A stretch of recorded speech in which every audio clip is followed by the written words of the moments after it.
तुम क्यों खड़ी हो यहाँ? हमें वायलिन की आवाज अच्छी लगती है, सुनने आए हैं। मुफ्त में सुनोगी?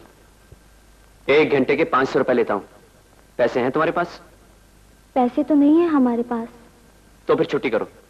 उधार नहीं हो सकता क्या? उधार और तुमसे कहां से लाओगी? अभी तो गन्नू भैया का भी ढेर कर्जा चढ़ गया तुम पर। चल जा। हम सब कर्जा उतार देंगे। चल जाओ ना, फूटो चलो।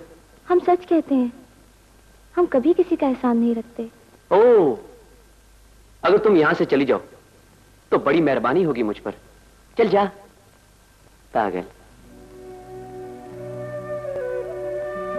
सुनो,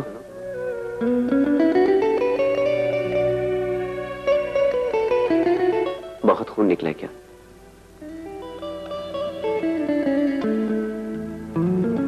नंगे पांव क्यों फिरती हो?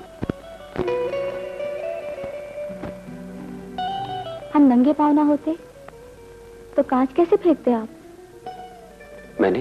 हमने देख लिया था। तो फिर पांव क्यों रखा था? हम नहीं चाहते थे कि आपका वार खाली जाए। गुस्सा तो आया होगा मुझ पर। आपकी खुशी के लिए थोड़ी सी तकलीफ बर्दाश्त कर लेते हैं हम। क्यों? आपके क़र्ज़दार हैं हम, हमें गुस्सा ज़ेब नहीं देता।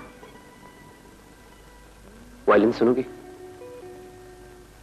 मुफ्त में?